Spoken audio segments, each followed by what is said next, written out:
Good evening everyone. So my name is Rohan. और आज हमारा वीक का फर्स्ट वेबिनार है। हम इसे हिंदी में कंडक्ट करेंगे। मैं हमारा वेबिनार चालू करता हूँ। सो ये हमारा आज का टॉपिक है, overview of Indian markets and sector indices. आज का हमारा टॉपिक, जैसे सब टॉपिक्स है, comparing Indian indices with global indices, comparing of sectorial indices using point-to-point risk versus return analysis, drawdown and correlation analysis on sectors, and Q&A हम open करते हैं आपके लिए इन द लास्ट। आप अपने आप को अनम्यूट कर सकते हो, इवन चैट बॉक्स में आप अपने क्वेश्चंस पूछ सकते हो। हम जाते हैं इंडियन मार्केट्स की तरफ। सो आप जैसे ही इंडियन मार्केट्स के फर्स्ट लॉग इन करोगे, आपको ये मार्केट सेक्शन दिखेगा, जो यहाँ पे फर्स्ट टैब आपको यहाँ पे दिख रहा है। तो यहीं पे हम आज का मेजोरिटी ऑफ टॉपिक्स हमारे ये फर्स्ट टैब ही रहेगा, जहाँ पे हम देख सकते हैं ये जो चार्ट आप यहाँ पे देख रहे हो, market chart under overview, right. तो इसे आप अपने हिसाब से मॉडिफाई कर सकते हो। जैसे डिफॉल्ट यहाँ पे निफ्टी 50 होगा, आपको जैसे निफ्टी 50 को कंपेयर करना है विद BSE 500, तो बस आपको यहाँ पे आप देख पा रहे हो लेफ्ट साइड में, यहाँ पे आप इस पे क्लिक कर सकते हो और ये लोड हो जाएगा ऑटोमेटिकली। आप ये भी देख सकते हो, ये जो है लाइव रहता है। तो आप जैसे ही लॉग इन करोगे, जब मार्केट्स ओपन रहेगा, ये पर्टिकुलर टैब आपको लाइव दिखेगा, लाइव ये अपडेट होता रहता है बेसिकली। आप यहाँ पे जितने चाहो उतने लाइन चार्ट यहाँ पे आप ऐड कर सकते हो। जैसे मैं यहाँ पे BSE मिड कैप यूज करना चाहता हूँ, तो मैं BSE मिड कैप भी ऐड कर सकता हूँ। और यहाँ पे आप देख सकते हो टोगल है छोटा सा, BSE NSE का। तो आप NSE BSE के बीच में भी टोगल करके इस तरीके से उसको ऐड कर सकते हो इस पर्टिकुलर चार्ट में। और अगर आप देखोगे, ये 1 जनवरी 2020 से चालू हो रहा है, तो आप जो भी स्टार्ट डेट लेना चाहो उन सभी इंडेक्स का, तो आप इजीली यहाँ से ले सकते हो। जैसे मैं लास्ट 1 Jan 2024 से ले रहा हूँ, तो आप देख सकते हो in this period of time in सबका जो स्टार्ट डेट है वो अलग अलग है। तो आप कैसे कंपेयर करोगे, राइट। तो उस पर्टिकुलर कंपैरिजन को आपको कंपेयर करने के लिए, उसके लिए हमने एक ऑप्शन दिया है रीबेस का। तो आप देख सकते हो, हमने ये रीबेस का ऑप्शन दिया। आप जैसे ही रीबेस पे क्लिक करोगे, आप ये नोटिस कर सकते हो कि इन सबका स्टार्ट पॉइंट अलग अलग है। कोई चालू हो रहा है ऑलमोस्ट 21,000 से, जैसे निफ्टी 50, राइट, और 37,000 से चालू हो रहा है BSE मिड कैप। तो इनका एक सिंगल स्टार्ट पॉइंट होना चाहिए, इसके लिए हमने ये रीबेस का ऑप्शन दिया। आप जैसे ही रीबेस पे क्लिक करोगे, आपको ये पर्टिकुलर चार्ट दिखेगा। आप देख सकते हो लास्ट ऑलमोस्ट 2 सालों में ये पूरे इंडाइसेस बहुत ज्यादा वोलेटाइल थे, चार्ट से हमें पता चल रहा है यहाँ पे। और आप देख सकते हो सबसे टॉप पे हमारा आ रहा है mid cap, BSE mid cap 28% तक का उसने रिटर्न दिया है। तो आप अपने हिसाब से इसको मॉडिफाई कर सकते हो। और भी आपको सेक्टोरियल इंडाइसेस जैसे ऐड करना है, तो आप नीचे स्क्रॉल कर सकते हो, और आपको ये सेक्टर वाइज इक्विटी इंडाइसेस भी यहाँ पे मिलेंगे। जैसे मैं हेल्थ केयर BSE IT पे क्लिक करूँ, तो ये ग्राफ में ही ऐड हो जाएंगे हैज इट इज, राइट। तो आप इसे इसी तरीके से, अगर आपको BSE इंडाइसेस की जगह NSE इंडाइसेस लेना है, बस आपको यहाँ पे NSE पे क्लिक करना, और आप इसे भी ऐड कर पाओगे। जैसे PSU बैंक में ऐड करना चाहता हूँ इस चार्ट के अंदर, तो आप इसी तरीके से अपना एक चार्ट बना सकते हो अकॉर्डिंगली। आपको अगर आपको कुछ एक्स्ट्रा ऐड करना है जो आपको यहाँ पे नहीं दिख रहा, तो आप यहाँ से भी उसको सेटिंग, जो सर्च इंडाइसेस ऐड चार्ट्स है, आप यहाँ से भी कुछ इस तरीके से ऐड कर सकते हो आपके इंडाइसेस को। बस आपको टाइप करना है, और आपको उसको अगर मैनेज करना है, तो आप यहाँ पे सेटिंग बटन में आके उसे डिलीट वगैरह भी कर सकते हो। इवन आप ये ग्राफ्स में से यहाँ पे अगर आप क्लिक करोगे, तो ये ग्राफ अपने आप जो लाइन चार्ट है वो उसका इरेज हो जाता है इवन ऑन द स्क्रीन। आप इसी तरीके से अपना एक कंपैरिजन कर सकते हो इंडाइसेस का in a given period of time. आपको जो भी पीरियड लेना है, आप उसको कस्टमाइज करके ले सकते हो। अगर आपको यही सब डेटा एक्सेल के अंदर चाहिए, तो आप बस ये एक्सेल शीट पे क्लिक करोगे, तो आपको इन सभी इंडाइसेस का डेली बेसिस का NAV, आप बोल सकते हो प्राइस, वो मिल जाएगा आपको यहाँ पे, राइट। तो अगर मैं इस पे क्लिक करूँ, तो ऑटोमेटिकली इन सबका पूरा डेटा मुझे एक एक्सेल शीट में इस तरीके से आ जाएगा। तो अगर आपको इंडाइसेस का डेटा बैकएंड में लेना है, to do some backend analysis, तो आप इसको यूज कर सकते हो, राइट। ये था हमारा मार्केट चार्ट बेसिकली। और आप अगर नीचे आ जाओगे यहाँ पे, मार्केट चार्ट के बाद आप देख सकते हो, हमने यहाँ पे एक ग्राफ दिया है, जिसमें आपको पता चलता है लास्ट 12 मंथ्स में बेस्ट एंड वर्स्ट सेक्टर्स क्या थे अंडर NSE। तो जैसे मैंने आपको ये NSE BSE का टोटल बताया था, आपको BSE इंडाइसेस का सेक्टर चेंजेस देखना है, सॉरी सेक्टर परफॉर्मेंस देखना है 12 मंथ्स वर्स्ट एंड बेस्ट। तो आप यहाँ पे देख सकते हो, अगर आपको टोगल करना है between 1 month, 3 month, 6 months, 12 months, तो आप यहाँ पे इजीली टोगल कर सकते हो। जैसे in last 3 months BSE sector में ऑटो ने बहुत अच्छा परफॉर्म किया है, और वहीं पे जो ऑलमोस्ट मतलब एकदम वर्स्ट परफॉर्मेंस था, वो यूटिलिटी प्रोडक्ट्स की तरफ से था, राइट, लास्ट 3 3 मंथ्स। इवन अगर आपको जैसे आपने ये जो ग्राफ बनाया था, राइट, इसे मैं यहाँ से डिलीट भी कर सकता हूँ। और यहाँ पे मैं चाहूँ डिलीट करके, फॉर एग्जाम्पल मैं निफ्टी 50 को एज ए एग्जाम्पल लेता हूँ, और मैं चाहूँ तो एक फॉरेन इक्विटी मार्केट या foreign world world equity market से भी मैं उसको कंपेयर कर सकता हूँ, जैसे S&P 500 हो गया, नैस्डैक हो गया। तो आप इसे ऐसा क्लिक कीजिए और आप देख सकते हो हमने इन दोनों का जो परफॉर्मेंस है यहाँ पे प्लॉट किया है, और आप देख सकते हो निफ्टी 50 का जो परफॉर्मेंस है 73% है इन the same given period of time, और वहीं पे नैस्डैक ने 53% का रिटर्न दिया है। तो आप यहाँ पे हमारे प्लेटफॉर्म पे इन पर्टिकुलर इंडियन इंडाइसेस को विद वर्ल्ड इक्विटी इंडाइसेस के साथ भी कंपेयर कर सकते हो using this market chart option in the market section. इसके बाद हम मार्केट सेक्शन में ही आपको ओवरऑल इकोनॉमिक डेटा भी देते हैं, जिसको हम माइक्रो इकोनॉमिक डेटा बोलते हैं। सो जैसे आप पूरे इंडिया का इन्फ्लेशन रेट देखना चाहते हो, तो आप यहाँ पे इकोनॉमिक डेटा के टैब में आ सकते हो। हमने कंट्री ही इंडिया सिलेक्ट की है, और आप ये जो ब्लू कलर का आइकन देख पा रहे हो, जिसके आपको नाम दिख रहा है सी हिस्ट्री, तो आप यहाँ पे क्लिक कर सकते हो, और इसमें आप पूरा इन्फ्लेशन रेट हिस्ट्री देख सकते हो ऑफ इंडिया। सो आपको अगर कोई दूसरे कंट्रीज का भी देखना है, तो आप यहाँ पे हमारे हमारा ये सिस्टम यूज कर सकते हो, और दूसरे कंट्रीज का भी इन्फ्लेशन रेट, जीडीपी वगैरह देखने के लिए। सो आप यहाँ पे जितने नीचे स्क्रॉल करोगे, आपको यहाँ पे दिख रहा है 10 ईयर्स गवर्नमेंट बॉन्ड यील्ड भी हम यहाँ पे शो करते हैं। जो लास्ट जो 10 ईयर्स का गवर्नमेंट बॉन्ड यील्ड है, वो भी आप यहाँ पे ले सकते हो। अगर आपको ये सब डेटा एक्सेल के अंदर चाहिए, तो आप एक्सेल में भी ले सकते हो, और इंडिविजुअल जो इकोनॉमिक डेटा है, जैसे जीडीपी हो गया, आप इसको भी एक्सेल के अंदर लेना चाहो तो आप ले सकते हो। सो ये आपको ओवर मार्केट का ओवरव्यू ओवरऑल देता है। सो अगर आपको यही मार्केट का ओवरव्यू क्लाइंट को भेजना है, तो क्लाइंट को भेजने के लिए आप मार्केट रैप यूज कर सकते हो। यहाँ पे जस्ट आप साइड में देख सकते हो मार्केट रैप। तो मैं जैसे ही मार्केट रैप पे क्लिक करूंगा, आप देख सकते हो कि मैंने मार्केट रैप क्लिक किया है। राइट। मार्केट ट्रैप पे मैंने जैसे ही क्लिक किया है, आप देख सकते हो ये पीडीएफ आ गया आपके सामने। तो ये जो पीडीएफ है बेसिकली, इस इसे आप अपने क्लाइंट के साथ शेयर कर सकते हो। ऑफकोर्स ये आपके को ब्रांडिंग के साथ आता है। तो अगर आपको इसमें कुछ कस्टमाइज करना है, जैसे मैंने यहाँ पे नैस्डैक एंड S&P 500 डाला था, राइट, तो इसमें आपको कुछ और भी चीज़ ऐड करना है, रिमूव करना है, तो आप इसको मॉडिफाई करके वापस से इसे जनरेट कर सकते हो हैज इट इज, जो आप स्क्रीन पे देख पा रहे हो। सो ये आपको आपके क्लाइंट को एज एंगेजमेंट जैसा आप भेज सकते हो ऑन डेली बेसिस। आप इसको जब मार्केट क्लोज होता है, तो आप इसे मार्केट रैप करके आप अपने क्लाइंट को भेज सकते हो कि आज के दिन पे परफॉर्मेंस कैसा था मार्केट का। राइट। और ये हमारा मार्केट रैप है। अभी यहाँ पे लाइक थोड़ा लिमिटेशन ये हो जाता है कि निफ्टी 50 सेंसेक्स का आपको सिर्फ वाईटीडी डेटा ही दिखता है, राइट। तो अगर आपको इसके फर्दर एनालिसिस करना है, जैसे 1 year return, 2 years, 3 years return आपको देखना है, तो आप इन सभी इंडाइसेस को हमारे कंपेयर सेक्शन में भी इवन लोड कर सकते हो इन द सेम मैनर। सो जैसे मैं आपके सामने यहाँ पे निफ्टी 50 ऐड कर रहा हूँ, तो मैं निफ्टी 50 यहाँ पे ऐड कर सकता हूँ। मैं चाहूँ तो नैस्डैक भी जो यूएस मार्केट है नैस्डैक में, उसे भी ऐड कर सकता हूँ। हैंग सेंग भी मैं ऐड कर सकता हूँ इन्हीं इन्हीं पर्टिकुलर कंपेयर सेक्शन में। और जैसे आप देख पा रहे हो, इनका जो सी ए जी आर है सिंस इंसेप्शन रहता है।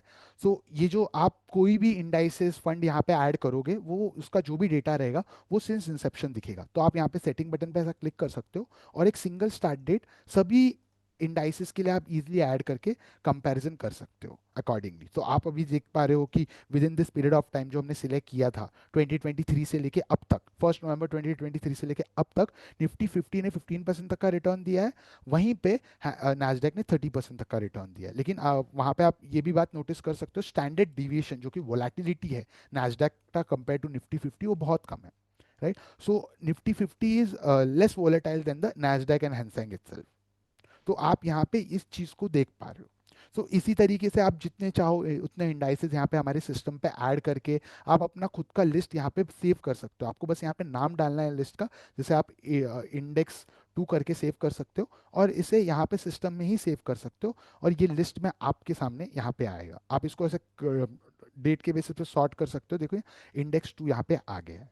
तो आप अपने खुद के इंडाइसेस के लिस्ट बना के सिस्टम में सेव करके रख सकते हो सेम मैनर में।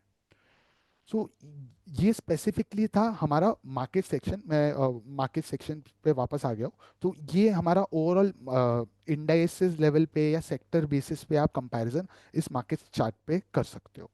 सो अभी हम जाते हैं कंपेयर सेक्शन में, और कंपेयर सेक्शन में मैं इसे रीसेट करता हूँ। सो अभी हमारा जो मेन मोटिव है वो सेक्टर किस तरीके से परफॉर्म किए even with in given period of time, उनका एनालिसिस करना है। तो मैंने यहाँ पे पहले से एक लिस्ट बना के रखी है फॉर इंडाइसेस। सो मैं उसे यहाँ पे लोड करता हूँ। So only show my list, मैं यहाँ पे सॉर्ट करता हूँ। निफ्टी सेक्टर इंडाइसेस मैंने बना के रखे, 14 इंडाइसेस यहाँ पे हैं, मैंने इसे खुद बनाए थे। और आप इस एक एक करके ऐड करके उसको सेव लिस्ट करके इसी तरीके से रख सकते हो, और वो लोड भी हो जाता है in the system like this. So indices का मैंने बना के रखा है। और ये जो एनालिसिस है आप देख पा रहे हो 2023 से ही चालू हो रहा है, 1 नवंबर 2023 से लेके अब तक।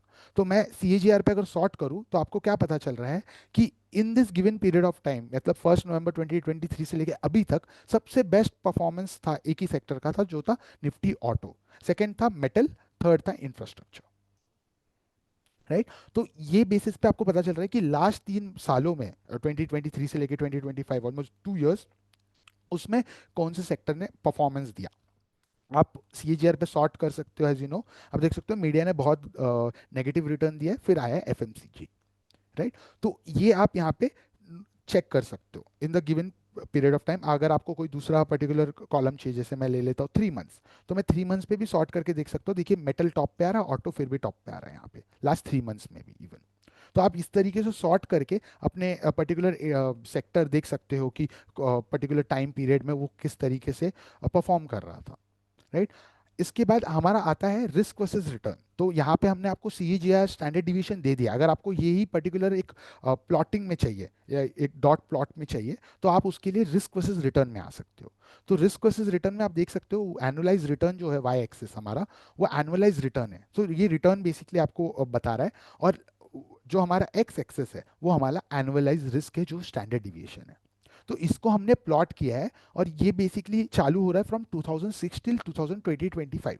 ये जो आपको annualise return on volatility standard division जो दिख रहा है, वो सिंस दिस पीरियड है। तो मैं इसे भी चेंज कर सकता हूँ। जैसे मुझे देखना है लास्ट जो 2020 कोविड के बाद का जो पीरियड था, लाइक 2021 से मैं 2022 3 जैन से मैं एनालिसिस ले रहा हूँ यहाँ पे, और मैं इसे रन कर रहा हूँ। सो मैं जैसे ही से रन करूंगा, आप क्या देख पा रहे हो कि इस पर्टिकुलर चार्ट में Nifty metal and Nifty reality high risk high return reward की तरफ आ रहे हैं। राइट। तो अगर आप अपने क्लाइंट के लिए एक ऐसा पोर्टफोलियो बिल्ड कर रहे हो जहां पे आपको एक्सपोजर देना है रियलिटी की तरफ, यानी डेवलपमेंट्स की तरफ। राइट। सो ये बेसिकली फ्लैट्स लोधा वगैरह के ग्रुप में आते हैं ये सब पर्टिकुलर रियलिटी वाले इंडेक्सेस। तो आप देख सकते हो इन दोनों का हाई रिस्क हाई रिटर्न्स है। तो मतलब आप दोनों ये, अगर ये दोनों सेक्टर आप अपने क्लाइंट के पोर्टफोलियो में रखोगे, तो हो सकता है उनका पोर्टफोलियो बहुत ज़्यादा वोलेटाइल हो। तो आप इनमें से एक रख सकते हो, जिससे आप अपने क्लाइंट का पोर्टफोलियो सेक्टोरियल बेसिस पे डाइवर्सिफाई कर पाओ। सेकंड, अगर आपको और बैलेंस पोर्टफोलियो बनाना है, तो आप उनको निफ्टी इंडिया कंजम्पशन इंडेक्स के रिलेटेड स्टॉक्स या म्यूचुअल फंड सजेस्ट कर सकते हो अकॉर्डिंगली। और वहीं पे आप देख सकते हो Nifty infrastructure almost low risk high return की तरफ ही आ रहा है। तो आप इस बेसिस पे आपको कौन से पर्टिकुलर क्वाड्रेंट से एक अच्छा इंडेक्स आपको चाहिए, और उसमें से आप कौन से फंड्स आप उनको रिकमेंड कर सकते हो जिससे उनके पूरे के पूरे पोर्टफोलियो को आप बैलेंस कर पाओ, आप ये डिसीजन यहाँ से ले सकते हो। इवन अगर आप देखोगे almost in this period of time 2022 से लेके 2025, हाई रिस्क लो रिटर्न की तरफ निफ्टी IT आ रहा है, और निफ्टी मीडिया ऑलमोस्ट रिस्क उसका 25% है और रिटर्न उसका नेगेटिव में आ रहा है। तो आप इसके बेसिस पे एक आइडिया लगा सकते हो कि आप अपने क्लाइंट को किस तरीके से एक सेक्टर बेस्ड पोर्टफोलियो बना के दे सकते हो on basis of this indices comparison. Right. ये रिस्क वर्सेस रिटर्न आप जिस तरीके से चाहो उस तरीके से मॉडिफाई कर सकते हो। आप इसका एक्सेल भी डाउनलोड कर सकते हो, और ये पूरा एक्सेल आपके सामने आ जाएगा। देर इज नो लिमिट, आप यहाँ पे जितने चाहो उतने इंडाइसेस ऐड करके उसका लिस्ट सेव करके आप कंपेयर कर सकते हो। और ये सब डेटा आप एक्सेल में भी ले सकते हो। अभी रिस्क वर्सेस रिटर्न के बाद अभी हम देखेंगे कौन सा सेक्टर सबसे जल्दी रिकवर करता है फ्रॉम द लॉस। सो उसके लिए हम जा रहे हैं ड्रॉ डाउन की तरफ। आप देखिए मैं ड्रॉ डाउन पे क्लिक कर चुका हूँ। ड्रॉ डाउन पे मैं जैसे ही क्लिक करूंगा, आप देख सकते हो कि ये जो एनालिसिस है 2006 से चालू हो रहा है। मैं रीसेंट ड्रॉ डाउन ले लेता हूँ। जैसे फॉर एग्जांपल मैं ले लेता हूँ 2020 2023। राइट। 2023 1 जैन से मैं एनालिसिस ले रहा हूँ यहाँ पे, 2 जैन। एंड 2023 से लेके अभी तक हमारा सबसे ज़्यादा कौन सा जो इंडेक्स इंडेक्स था वो गिरा या जल्दी रिकवर किया, वो हम यहाँ पे देखेंगे। सो अगर मैं यहाँ पे आपके सामने आऊँ तो देख पा रहे हो निफ्टी, निफ्टी मेटल आ रहा है, साइज -23% का लॉस इसका हुआ था, वर्स्ट लॉस था with in this period of time, और 2023 से लेके अभी तक का ये वर्स्ट लॉस इसने फेस किया है, -23% का। वहीं पे लेंथ, लेंथ क्या बता रहा है, लेंथ बता रहा है कि ये जो लॉस बुक हुआ है उसको कितना दिन लगा, या आप बोल सकते हो कितना दिन लगा उस पर्टिकुलर लॉस को बुक करने में। तो आप बोल सकते हो 29 डेज तक हमारा एनएवी फॉल हो रहा था, या जो प्राइस था वो फॉल हो रहा था, राइट। और 134 डेज उसको लगे टू रिकवर, मतलब ये पूरा लॉस को हैज इट इज रिकवर करने में उसको 134 डेज लगे। अगर आपको इसका डिटेल एनालिसिस करना है तो आप यहाँ पे सिर्फ चार्ट बटन पे क्लिक कर सकते हो, और हम आपको वर्स्ट 5 ड्रॉडाउन दिखाते हैं। तो मैं अभी निफ्टी मेटल की तरफ हूँ, और जैसे ही मैं निफ्टी मेटल की तरफ आके देख सकता हूँ, -23% का लॉस जो था वो चालू हुआ था 18 जैन 2023 को, जो प्राइस था वो 6900 समथिंग था, राइट। टिल वो फॉल हुआ 5200 समथिंग, राइट। तो हमारा जो नैव है वो ये इस डेट से इस डेट, या सॉरी इस प्राइस से इस प्राइस तक गिरा, और वापस एंड प्राइस से स्टार्ट प्राइस पे आने के लिए हमने 134 डेज लिए, और इस डेट पे बेसिकली 4 सितंबर 2023 को ये अपने जो स्टार्ट प्राइस जहां से फॉल होना चालू हुआ था उसको क्रॉस कर दिया था, राइट। और ये जो लेंथ हम बता रहे हैं आपको, ये जो लेंथ हम बता रहे हैं वो बेसिकली 18 जैन 2023 से लेके 28 फेब 2023 तक का डेट है। सो एज यू नो एंजन मार्केट सभी जगह वर्किंग डेज लेता है, तो यहाँ पे जो भी हम एनालिसिस है वो वर्किंग डेज के बेसिस पे हम बता रहे हैं। तो ये नंबर ऑफ डेज जो आप देख पा रहे हो लेंथ, ये वर्किंग डेज के बेसिस पे है। Same goes for recovery. So अगर मैं इसी पर्टिकुलर लॉस को मैं प्लॉट करूँ इन जैसे जो है 2023 के पास, तो आप देख सकते हो मैं ऑलमोस्ट वो ग्राफ की तरफ आ गया हूँ। सो जनवरी 2023, राइट। तो यहाँ पे हम ऑलमोस्ट उसी पीरियड में, मैं इसको थोड़ा जूम भी कर सकता हूँ, आप ऐसे जूम करके भी देख सकते हो डेटा को। और यहाँ पे इस पर्टिकुलर जो ग्रे पीरियड आप देख पा रहे हो, यहाँ से पर्टिकुलर हमारा लॉस टिल ये लास्ट पॉइंट तक हुआ था, जो जो था 27 फैब, 28 फैब, ऑलमोस्ट मैं पास में हूँ। तो इस पर्टिकुलर टाइम तक हमारा जो प्राइस था निफ्टी मेटल का वो गिरा है, और वापस रिकवरी किया ऑन 4 सितंबर 2023। सो यहाँ पे अगर आप प्लॉट करना चाहो तो आप इजीली यहाँ पे प्लॉट भी कर सकते हो। जैसे मैं ऑलमोस्ट 4 सितंबर पे आ गया हूँ, तो आप देख सकते हो 4 सितंबर पे मैंने 7000 कुछ जो प्राइस था वो ऑलमोस्ट उसने क्रॉस कर दिया। तो ये बेसिकली आपको बताता है कि वर्स्ट 5 लॉसेज जब जब हुए इन दिस सेक्टर, उसने किसने जल्दी रिकवर किया है ओवरऑल पीरियड ऑफ टाइम में। तो अगर मैं बाकी सब इंडाइसेस के साथ कंपेयर करना चाहूँ इन टर्म्स ऑफ रिकवरी, तो आप देख, अगर मैं रिकवरी पे क्लिक करूँ तो आप देख सकते हो जो निफ्टी रियलिटी है, राइट। तो ये जो पर्टिकुलर है वो अभी तक अपने लॉस में, जो सितंबर का लॉस हुआ था, सितंबर 2024 से लेके टिल मार्च तक का जो लॉस हुआ था, ये रियलिटी अभी तक फेस कर रहा है, और वो अभी तक स्टिल रिकवरिंग फेस पे ही है। तो -32% का जो लॉस है वो अभी तक रिकवर ही कर रहा है, हमारा जो इंडाइसेस है स्टिल गोइंग ऑन, राइट। और उसके बाद वापस से एक लॉस पीरियड चालू हुआ है इन 11 जून 2025 को, और वापस से एक ड्रॉडाउन उस पीरियड में चालू हो गया। तो अभी तक हमारा जो निफ्टी रियलिटी है वो अभी तक लॉस में ही है, और वो रिकवरी ही कर रहा है पर्टिकुलर दिस इंडेक्स। और वहीं पे अगर आप देखोगे, ये जो मेटल है, सर्विस सेक्टर है, इवन बैंक है, ये सब ने अपने अपने रिकवरीज कर ली है ओवरऑल पीरियड ऑफ टाइम में। तो आपको ये पता चल रहा है कि सितंबर जो फॉल आया था उसमें कौन से सेक्टर्स ने सबसे जल्दी रिकवरी की है। तो आपको पता चल गया metal, service sector and bank सबसे जल्दी रिकवरी कर लिए हैं यहाँ पे। सो हम जो यहाँ पे आपको वर्स्ट लॉसेस दिखा रहे हैं, वो वर्स्ट 1 2 3 4 5 वर्स्ट लॉसेस दिखा रहे हैं within a given period of time. So आप अपने हिसाब से इसको कस्टमाइज करके ड्रॉ डाउन का आइडिया ले सकते हो कि गिवन पीरियड ऑफ टाइम पे कौन सा सेक्टर किस तरीके से रिकवर किया है। ड्रॉ डाउन के बाद हम देखेंगे कोरिलेशन। सो कोरिलेशन आपको बताता है कि दोनों सेक्टर्स के बीच में कितना ज़्यादा कोरिलेशन है, मतलब अगर आप एक सेक्टर रखोगे पोर्टफोलियो में तो उसका दूसरे पे क्या इम्पैक्ट आएगा। सो फॉर एग्जांपल अगर मैं देखूं यहाँ पे कोरिलेशन में, so Nifty bank and service sector देख सकते हो, ऑलमोस्ट इनका जो कोरिलेशन है वो 91 है। इसका मतलब अगर बैंक जो इंडेक्स है वो ऊपर जाएगा तो 91% चांसेस है कि सर्विस सेक्टर भी ऊपर जाएगा, बिकॉज सर्विस सेक्टर जो इंडाइसेस है उसमें ऑलमोस्ट बैंक के भी कुछ स्टॉक्स आते हैं, राइट। सो सर्विस सेक्टर की का पार्ट है वो, तो आप अपने क्लाइंट के लिए अगर कोई पोर्टफोलियो बिल्ड कर रहे हो, तो आप देखोगे सर्विस सेक्टर की तरफ ज़्यादा एक्सपोजर आपको देना है कि नहीं देना, बिकॉज बैंक का एक्सपोजर ऑलमोस्ट ज़्यादा हो ही जाता है। तो आप अपने क्लाइंट को बेसिकली हेल्प कर सकते हो बताने के लिए कि आपका सर्विस सेक्टर में नहीं भी रहेगा तो भी कोई प्रॉब्लम नहीं, बिकॉज बैंक उसको ऑलमोस्ट वो टैकल कर लेगा। इन द सेम मैनर अगर आप आईटी का देखोगे, तो आप देख सकते हो आईटी और सर्विस सेक्टर का भी बहुत अच्छा कोरिलेशन है। तो आपको इसमें से पता चल जाएगा कि आपको कौन से सेक्टर की तरफ अपने क्लाइंट का वेटेज रखना चाहिए और कौन से टाइम पे नहीं रखना चाहिए, जिससे आप ऐसा ना हो जाए कि एक ही सेक्टर की तरफ आपका बहुत ज़्यादा एक्सपोजर हो गया है, या ऐसे ही दो सेक्टर की तरफ आपका ज़्यादा एक्सपोजर हो गया जिनका कोरिलेशन हाई हो, राइट, उससे आपका पूरे के पूरे पोर्टफोलियो का रिटर्न एंड वोलेटिलिटी इंपैक्ट हो जाता है। तो आप इस डेटा को यूज़ कर सकते हो, और इवनली ये भी देख सकते हो कि निफ्टी एफएमसीजी जो है, वो उनका कोरिलेशन ऑलमोस्ट 50 के पास है। मतलब आप बोल सकते हो कि बाकी जितने भी इंडाइसेस है उनसे उनका कोरिलेशन बहुत कम है एफएमसीजी। एंड आप यहाँ पे देख सकते हो Nifty India consumption, because consumption and FMCG almost the same, तो ऑलमोस्ट 78% आपका कोरिलेशन यहाँ पे आ रहा है। तो एफएमसीजी में सिर्फ फास्ट कंज्यूमर गुड्स आते हैं, लेकिन यहाँ पे आपके पास टेलीकम्युनिकेशन, इवन इवन एनर्जी भी आ जाता है Indian consume Nifty India consumption के अंदर। तो आप इनका भी देख सकते हो कि हाईली कोरिलेटेड है ये दोनों। तो आप इस बेसिस पे एक अच्छा पोर्टफोलियो बिल्ट आउट या आइडिया लगा सकते हो कि कौन से सेक्टर की तरफ आपको एलोकेशन बढ़ाना चाहिए, कम करना चाहिए, as per the data, correlation ना हो उनका। सो ये था हमारा कोरिलेशन। कोरिलेशन के बाद हमारे पास आता है पॉइंट टू पॉइंट टैब। सो जो पॉइंट टू पॉइंट टैब है वो बहुत इंपॉर्टेंट टैब है, जिसमें आप अपने हिसाब से इसको एडिट कर सकते हो जैसा भी चाहो। आप अपने हिसाब से इसका डेट सेट कर सकते हो, date, start and end date, और उसके बेसिस पे आप अपने एनालिसिस कर सकते हो।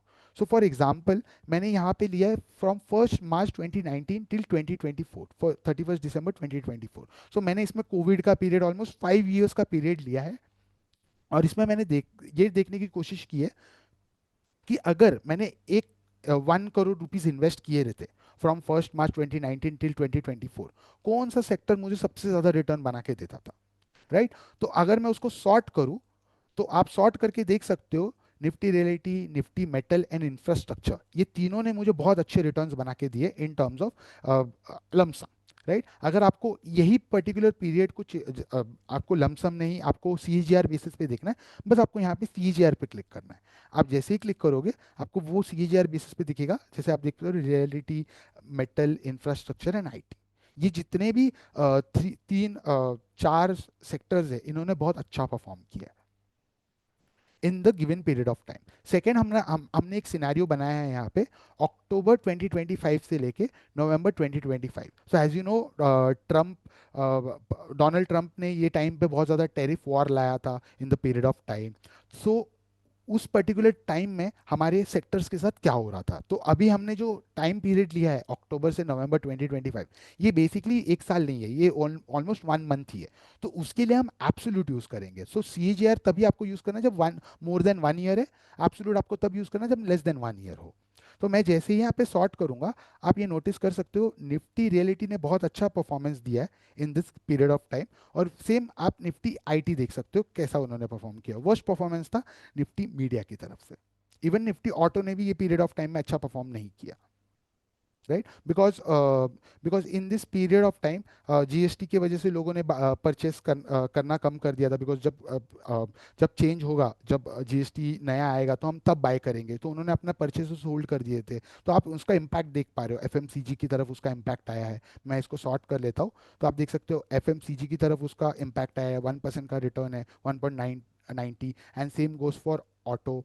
सो बिकॉज लोग गाड़ी बुक नहीं करना चाहते थे, जस्ट बिकॉज जीएसटी का रेट चेंज होने वाला था, तो उन्होंने वो पर्टिकुलर मंथ को छोड़ के नेक्स्ट मंथ में डाइव इन किया, तो उसकी वजह से ऑटो का सेक्टर का परफॉर्मेंस कम हो गया। सो आप इस तरीके से एक डेटा देख सकते हो। सेकंड, मैंने यहाँ पे एक और थर्ड सिनेरियो बनाया, 2 सितंबर 2025 से लेके 30 सितंबर 2025। सो इन दिस पीरियड, जो सितंबर का पीरियड था, उसमें भी आप देख सकते हो कि किस तरीके से परफॉर्मेंस था। तो आप देख सकते हो निफ्टी मेटल ने सबसे अच्छा परफॉर्मेंस दिया सितंबर 2025 से लेके 30 सितंबर 2025 तक, और वर्स्ट परफॉर्मेंस था आपका निफ्टी आईटी की तरफ। So Nifty IT, as you know, because of Trump के टैरिफ की वजह से आईटी कंपनीज को भी बहुत हार्म होने वाला था, तो इस पर्टिकुलर टाइम में आईटी ने बहुत गंदा परफॉर्मेंस दिया। Same goes for media and FMCG. So ये इस तरीके से आप अपने कुछ सिनेरियोज बना सकते हो। और अगर आप यहाँ पे लास्ट में आओगे तो मैंने 2 दिन का एक सिनेरियो लिया है, 4 नवंबर से लेके 6 नवंबर तक का। ऑफकोर्स उसमें एक छुट्टी भी थी। तो आप देख सकते हो इन दिस पीरियड, क्योंकि लास्ट 2 से 3 दिनों में मार्केट गिर ही रहा है, तो आप देख सकते हो Nifty IT and Nifty auto ने बहुत अच्छा परफॉर्मेंस दिया, मतलब पॉजिटिव परफॉर्मेंस दिया in this 2 to 3 days period of time.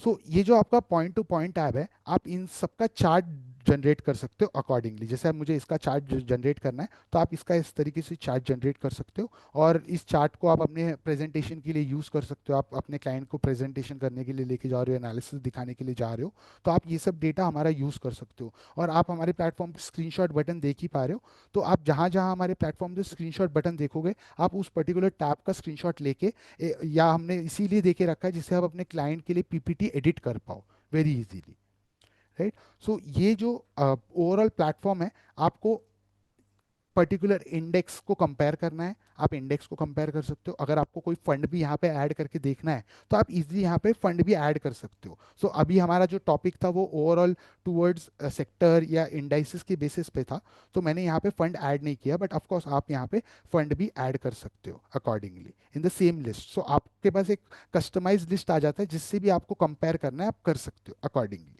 Even आपको कैटेगरी एवरेज ऐड करना है, आप कैटेगरी एवरेज भी ऐड कर सकते हो। स्टॉक्स ऐड करना है, आप स्टॉक्स भी ऐड कर सकते हो सेम मैनर में। सो ये था हमारा आज का ओवरऑल टॉपिक। सो अभी हम ओपन है फॉर Q&A। सो आप अपने क्वेश्चंस पूछ सकते हो, आप चैट बॉक्स में पूछ सकते हो, या आप अपने आप को unmute.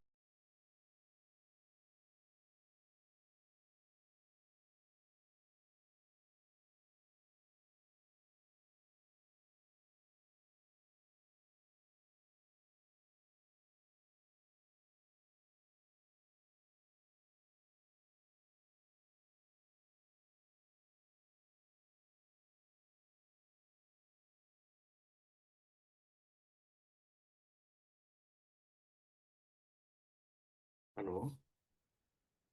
Yes, yes sir. Yeah. In portfolio run analytics में हाँ हाँ। इसमें क्या रीस्केल वेट्स है ना, वो यस रखना चाहिए या नो रखना चाहिए? सर एक्चुअली टॉपिक रिलेटेड ही आप Q&A कर सकते हो, बिकॉज पोर्टफोलियो एनालिसिस इस पर्टिकुलर वेबिनार का टॉपिक नहीं था। बट येट अगर आपने पूछ ही लिया है, तो बेसिकली आप अब हमारे प्लेटफॉर्म पे जो रीस्केल वेट, आप हाँ इसकी बात करो राइट, हाँ रीस्केल हाँ वेट, यस हाँ। And no. So sir yes yes. Basically आपको इसे तभी ऑन करना है बेसिकली, जब हाँ जब आपके पोर्टफोलियो में एक यंग फंड हो, राइट, जिसका डेटा आपके पास ना हो, तभी हाँ। आपको यूज करना है इस पर्टिकुलर रीस्केल वेट को। नहीं, हाँ वो तो हमेशा होता है ना, because people will be investing regularly, like through SIP or any NFO and all. So it has to, there will be some or the other young funds. Okay. So, sir, basically So we that are is just that is the reason it is advised not to use it.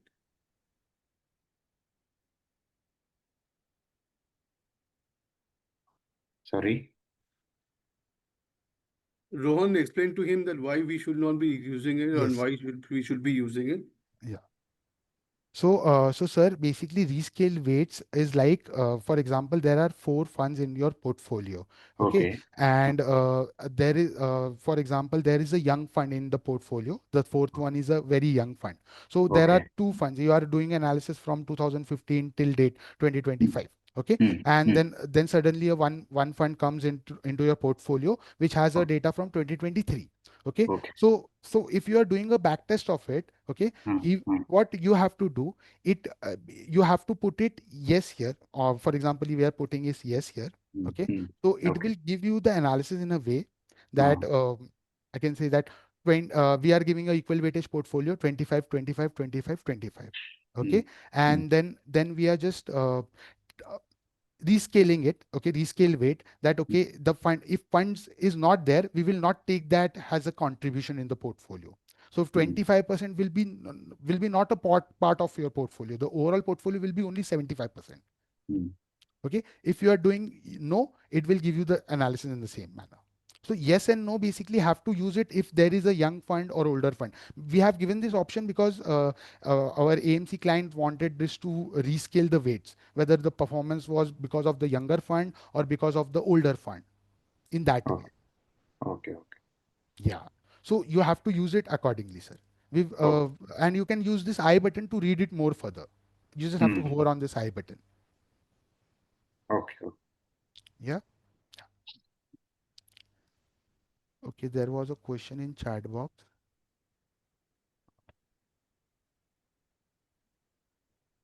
Check.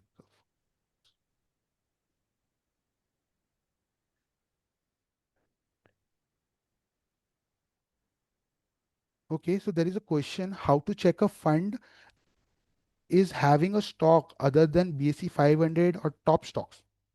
So, sir, you can go to fund section here, go to holding analysis, onto holding, and then whatever stock, for example, a small cap stock you want, you can just toggle around to small or mid cap. So it will be not, you can simply go down and you can search, for example, Linden India Limited. You can just hover here and you can just click here and you will find out that this all funds are holding Linden India in the portfolio. So this is other than BSE 500 basically. Right. So you can toggle around to small, mid, whichever stocks you want. You can just do Control F and you can search for the stock. Just you have to see that which market capitalization they are falling under. So you can just hover here and you can just see on this cell basically. You have to click on the cell and it will give you the data like I have here. So these three funds from UTI are holding India Limited basically as of 31st October 2025. So in on the platform, if you have any stock in your mind which you want to understand, okay, which all funds are holding it, you can simply search here directly and it will give you the data that okay this all funds are holding Swiggy Limited in their portfolio, 12,000 crores invested across 208 funds in Swiggy Limited.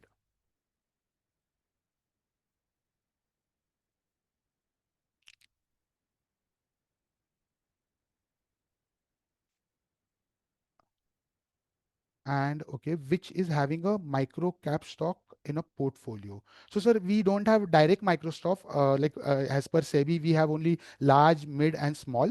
So for micro cap, of course, this will be the part of small cap only. So you have to search it basically, which is that particular stock which is under micro cap. One more thing we can add here is if you know the name of the microcap stock, you can go to equity holdings here and actually search for that stock to see if any fund holds that particular stock.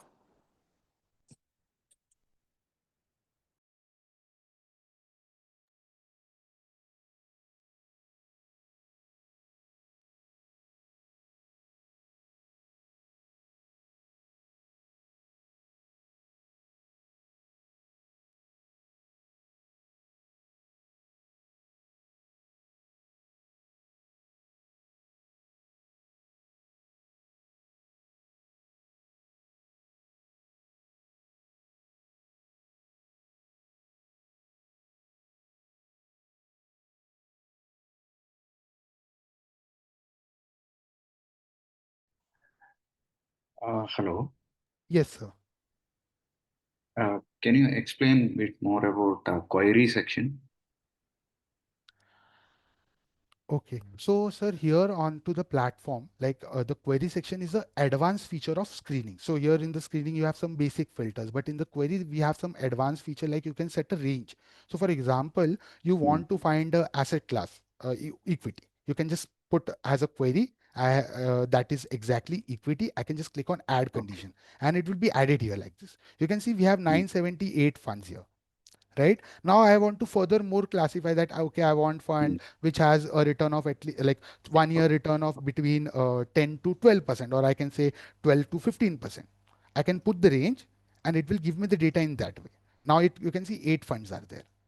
I can click and it will give you the data. If you Mm, want to further like you want to further filter it out, you can use as n number of filters using our platform, mm, right? If you want to do it on holdings or even on a risk or even on returns, so you can use this. mm, Even on a single category, you can build a query, and of course, you can save it onto the platform. Every time you run the query, you will have the latest data.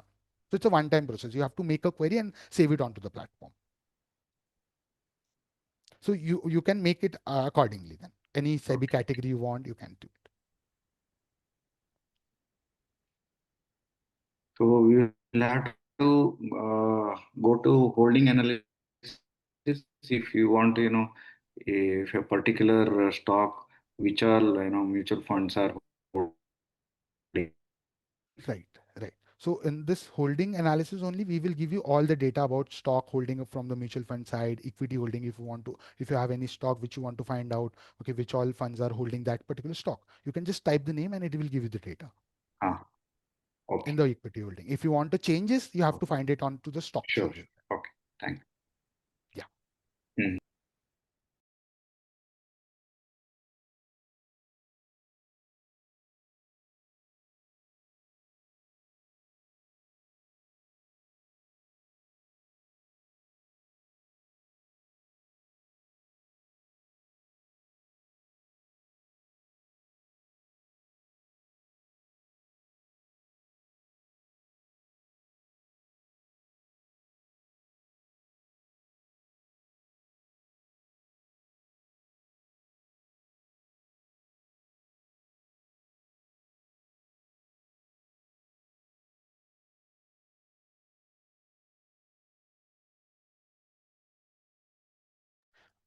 Any further questions?